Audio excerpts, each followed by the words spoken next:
نفخه ونفثه بسم الله الرحمن الرحيم وما كان هذا القرآن أن يفترى من دون الله ولكن تصديق الذي بين يديه وتفصيل الكتاب لا ريب فيه من رب العالمين اللهم صل على محمد وعلى آل محمد كما صليت على إبراهيم وعلى آل إبراهيم إنك حميد مجيد اللهم بارك على محمد وعلى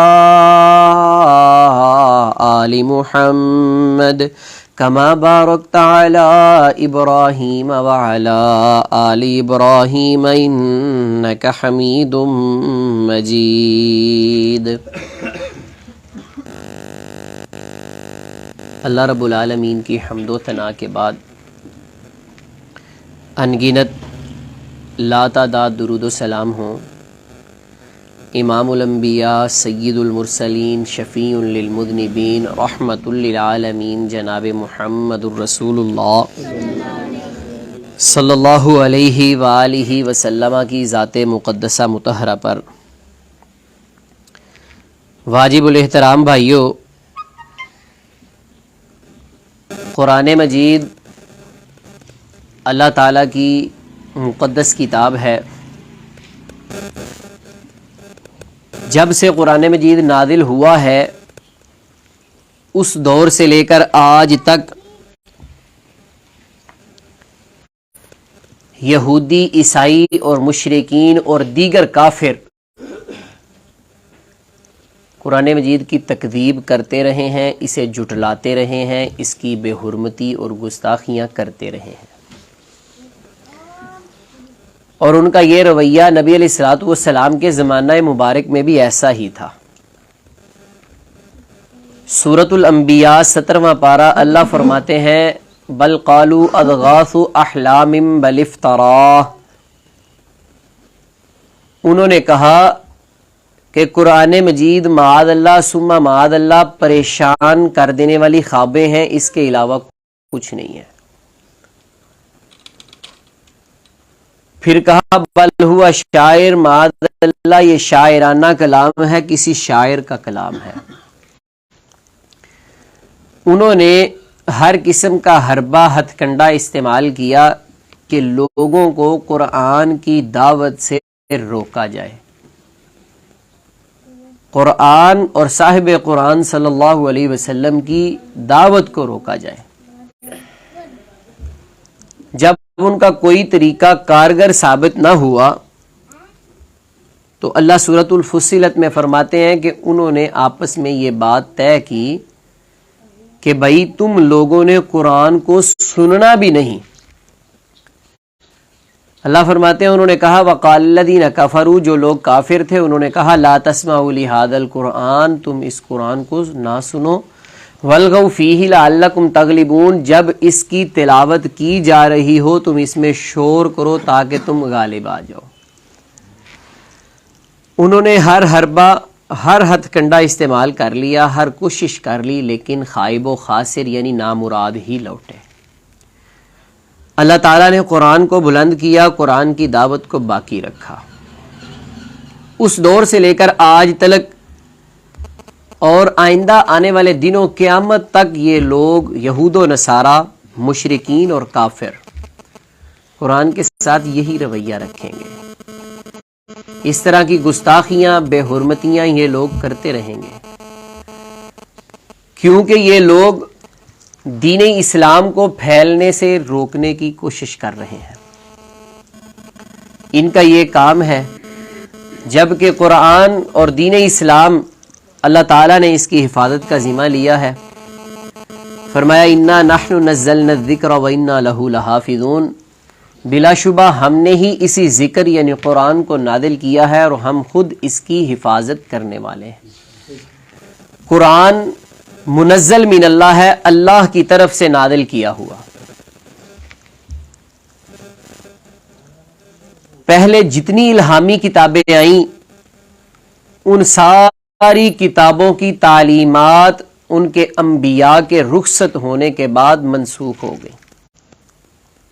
جیسے ہی محمد الرسول اللہ صلی اللہ علیہ وسلم کو اللہ تعالیٰ نے اپنا نبی اور رسول بنا کر مبعوث فرمایا، پہلی تمام دعوتیں منسوخ ہو گئیں، پہلی کتابوں کے احکامات منسوخ ہو گئے. اب اللہ تعالیٰ نے قرآن مجید امت محمد صلی اللہ علیہ وسلم پر نازل کر کے، نبی علیہ الصلوۃ والسلام پر نازل کر کے اس کو الی یوم یبعثون باقی رکھا ہے اور اس کی حفاظت کا ذمہ لیا ہے. حضرات محترم، کافر لوگ تو یہ کرتے رہیں گے. سوال یہ پیدا ہوتا ہے کہ ایک مسلمان کی کیا ذمہ داری ہے قرآن کی اگر بے حرمتی کی جائے؟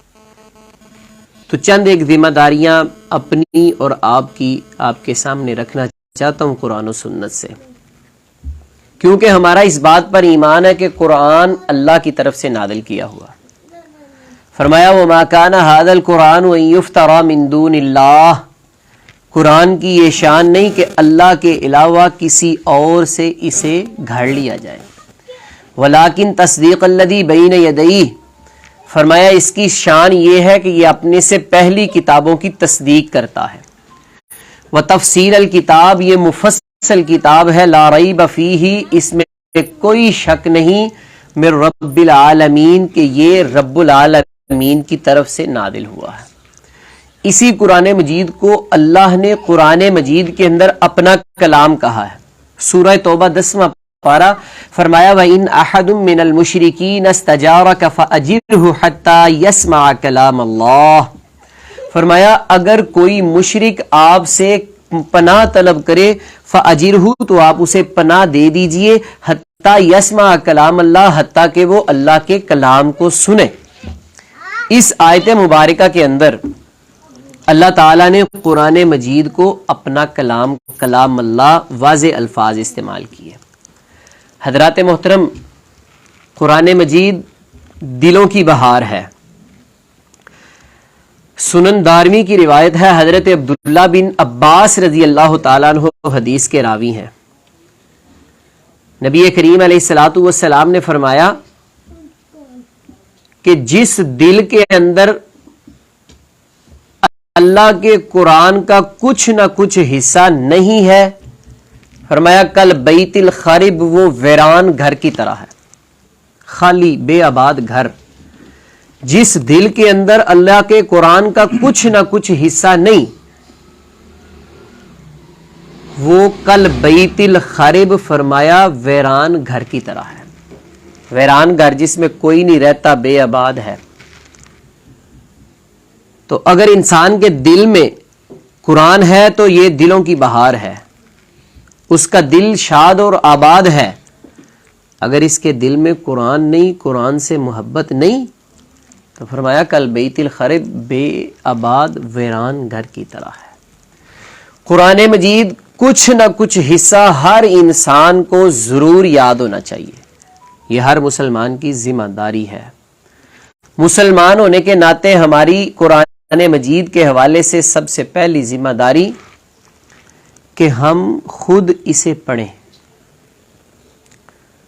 اس پر عمل کریں، اپنی زندگیاں قرآن مجید کے مطابق بنائیں اور اپنی آنے والی نسل کے اندر اس کی تعلیم کو عام کریں. سب سے پہلی ذمہ داری کہ ہم اسے خود پڑھیں، اس کے مطابق عمل کریں. ہماری دوسری ذمہ داری کہ اپنی نسل نو تک اس کی تعلیم کو پہنچایا جائے، اپنے بچوں کو قرآن کی تعلیم دلوائی جائے. آج ہم اپنے معاشرے کی طرف نظر دوڑا کر دیکھیں، ہمارے مسلمان بچے کتنا قرآن کے ساتھ لگاؤ رکھتے ہیں، یا قرآن مجید کو ہم کتنا وقت دے رہے ہیں. حضرات محترم، بڑے افسوس کے ساتھ کہنا پڑتا ہے، بڑے افسوس کے ساتھ کہنا پڑتا ہے کہ یہودیوں اور عیسائیوں نے قرآن کو جلا دیا اور ہم مسلمانوں نے قرآن کو بھلا دیا. ہم مسلمانوں نے قرآن کو اللہ ہمیں معاف فرمائے، یہ ایک ہی بات ہے، جس طرح اس کو جلانا اس کی بے حرمتی ہے، بالکل اس طرح اس کو یاد نہ رکھنا، اس کے مطابق اپنی زندگیوں کو نہ بنانا، اسے بھلا دینا، یہ بھی اس کی بے حرمتی اور گستاخی ہے۔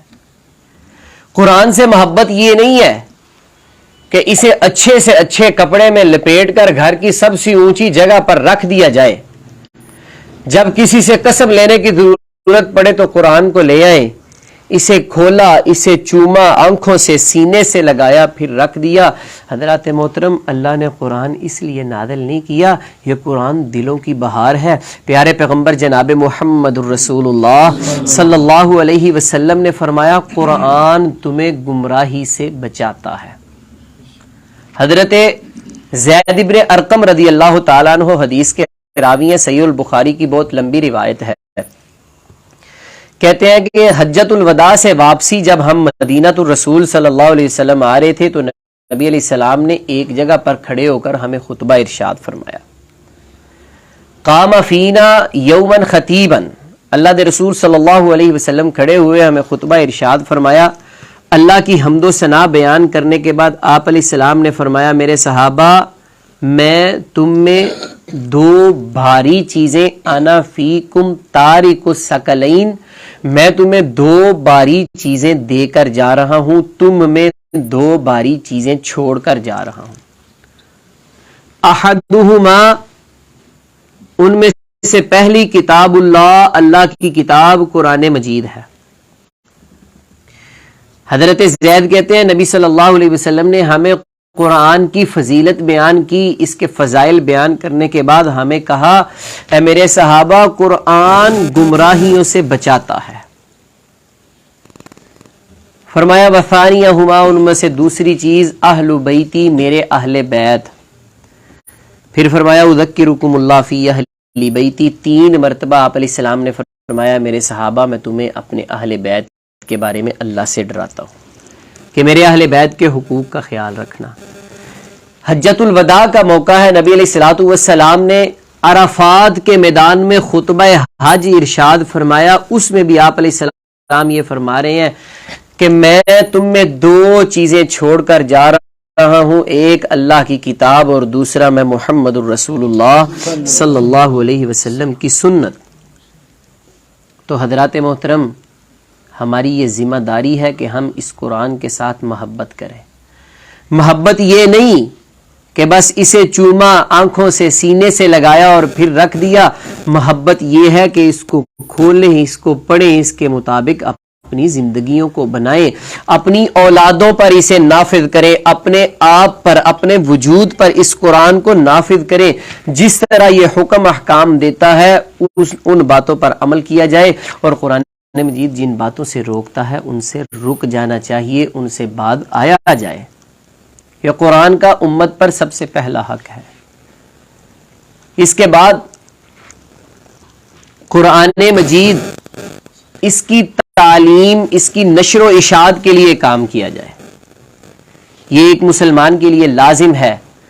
یہودی، عیسائی، مشرک، کافر، معاذ اللہ ثم معاذ اللہ، قرآن کی بے حرمتی کرتے رہے، مسلمان کا کام ہے کہ یہ اس کی تعلیم کو عام کرتا رہے۔ سوشل میڈیا کا دور ہے، ہر انسان کی پہنچ میں ہر چیز ہے، انہی کے بنائے ہوئے پلیٹ فارم انہی کے خلاف استعمال کیے جائیں۔ مثلا یہ سوشل میڈیا ہے، اس پر قرآن مجید کی تعلیم کو عام کیا جائے، باضابطہ طور پر یہ لوگوں میں اس کی تعلیم کو عام کیا جائے، اس رجحان کو بڑھایا جائے۔ جس طرح ہم موبائل استعمال کرتے ہیں اور اپنا قیمتی وقت فضول باتوں میں، فضول چیزوں میں ضائع کر دیتے ہیں، ہمیں چاہیے کہ ہم اس موبائل کے ذریعے قرآن کی تعلیم کو عام کریں۔ حضرات محترم، اگر ہم لوگوں نے قرآن کے ساتھ یہی رویہ رکھا، نہ اسے پڑھا، نہ اس پر عمل کیا، نہ اپنی اولادوں کو اس تک پہنچایا، تو سن لیجئے پھر کل قیامت والے دن اللہ کا قرآن کہتا ہے کہ نبی علیہ الصلوۃ والسلام تمہارے خلاف گواہی دیں گے۔ اپنی طرف سے نہیں کہہ رہا، 19واں پارہ سورۃ الفرقان، اللہ کا قرآن۔ وقال الرسول، اللہ کہتے ہیں نبی پاک قیامت والے دن کہیں گے، وقال الرسول، رسول صلی اللہ علیہ وسلم کہیں گے، یا ربی، اے میرے رب، ان قومی، بے شک میری قوم نے، اتخذوا ھذا القرآن مہجورا، اس قرآن کو پس پشت ڈال دیا تھا، چھوڑ دیا تھا۔ اللہ اکبر کبیرہ۔ سوچیں، غور کریں، اس بات کو سمجھیں، جس کے حق میں نبی علیہ الصلوۃ والسلام گواہی دیں گے، سفارش کر دیں گے، وہ پکا جنتی ہے، اور اگر کسی کے حق میں رسول اللہ صلی اللہ علیہ وسلم نے اللہ کی بارگاہ میں شکوہ کر دیا تو کیا اس کی نجات ہوگی؟ کیا جہنم سے اس کو چھٹکارا ملے گا؟ اللہ نے ہر بات فرمایا، وَتَفْصِيلَ الْكِتَابِ، مفصل کتاب ہے، تِبْيَانًا لِكُلِّ شَيْءٍ، ہر چیز کو ہم نے کھول کھول کر بیان کر دیا اس قرآن میں۔ اب یہ حضرت انسان کی مرضی ہے، اس سے رہنمائی لے یا نہ لے۔ اگر لے گا تو خوش نصیب ہے، محمود ہے، اس کی تعریف ہے، اگر نہیں لے گا، اسے پشت سے پشت ڈالے گا، تو کل قیامت والے دن زبان ہوگی محمد الرسول اللہ کی صلی اللہ علیہ وسلم، اللہ کی عدالت ہوگی، اور اس مسلمان کے خلاف نبی پاک گواہی دیں گے۔ وقال الرسول، رسول صلی اللہ علیہ وسلم کہیں گے، یا ربی، اے میرے رب، ان قومی، بے شک میری قوم نے، اتخذوا ھذا القرآن مہجورا، اس قرآن کو چھوڑ دیا تھا۔ حضرت عمر ابن الخطاب رضی اللہ عنہ بیان کرتے ہیں، میرے نبی نے فرمایا، ان اللہ یرفع بہذا الکتاب اقواما ویضع بہ آخرین، بے شک اللہ اس کتاب قرآن مجید کے ذریعے قوموں کو بلندیاں عطا کرتا ہے، ویضع بہ آخرین، اور بہت سے لوگوں کو اسی کی وجہ سے ذلیل و رسوا کر دیتا ہے۔ کیا مطلب؟ جو اسے اپنا لیتے ہیں، اپنا اوڑھنا بچھونا بنا لیتے ہیں، اسی کے مطابق زندگی کو بسر کرتے ہیں، اپنی اولادوں کو اس کی تعلیم دیتے ہیں، اپنے آپ پر اس کو نافذ کرتے ہیں، اپنے حلقہ احباب میں اس کو نافذ العمل بناتے ہیں۔ فرمایا، یرفع بہذا الکتاب اقواما، اللہ ایسے لوگوں کو، ایسی قوموں کو، اللہ کے نبی صلی اللہ علیہ وسلم نے یہاں مسلم کا لفظ استعمال نہیں کیا، ان اللہ یرفع بہذا الکتاب اقواما، فرمایا اللہ قوموں کو اس کتاب کے ذریعے عروج بخشتا ہے، ویضع بہ آخرین، جو اسے اپناتے نہیں، اسے پس پشت ڈال دیتے ہیں، اس کے حکموں کے مطابق زندگی نہیں گزارتے، فرمایا اللہ انہیں ذلیل و رسوا کر دیتا ہے۔ آج ہم دیکھیں اپنے آپ کو کہ امت مسلمہ کس دور سے گزر رہی ہے۔ جب تک مسلمانوں نے قرآن کو اپنا رہبر و رہنما اور پیشوا بنائے رکھا، اللہ نے عزتوں سے نوازا۔ یہی مسلمان تھے جنہوں نے تقریباً 800 سال تک اندلس کے اوپر حکومت کی ہے۔ آج وہی مسلمان ہے، آج وہی مسلمان ہے، دنیا میں مار پڑ رہی ہے، ذلیل و رسوا ہو رہے ہیں۔ وجہ کیا ہے؟ ہم نے قرآن کو پس پشت ڈال دیا، اللہ نے ضلالت و گمراہی کو ہمارا مقدر بنا دیا۔ حضرات محترم، قرآن یہ ہماری ذمہ داری ہے کہ ہم اس پر عمل کریں، سب سے پہلی ذمہ داری، اس کو پڑھیں، اس سے محبت کریں، اس پر عمل کریں۔ تیسری بات، اپنی اولادوں تک اس کی تعلیم پہنچائیں، نسل نو کو اس کی تعلیم سے، اس کے احکام سے آشنا کروائیں، یہ ہماری ذمہ داری ہے۔ اگر ہم نے ایسا نہ کیا تو کل قیامت والے دن اللہ کی بارگاہ میں ہم سے پوچھا جائے گا۔ اللہ سے دعا ہے کہ اللہ کما حقوہ قرآن مجید کے مطابق زندگی گزارنے کی توفیق عطا فرمائے، اس پر عمل کرنے کی، اس سے دل و جان سے بڑھ کر محبت کرنے کی توفیق عطا فرمائے۔ محبت کیا ہے وہ میں نے آپ کو بتا دیا کہ جو اس پر عمل کرے گا، اس سے محبت کرے گا، حقیقی معنوں میں زبانی جمع خرچ انسان کے کسی کام نہیں آتا۔ اللہ مجھے اور آپ سب احباب کو قرآن مجید کے مطابق زندگیاں بنانے کی توفیق عطا فرمائے۔ وآخر دعوانا ان الحمد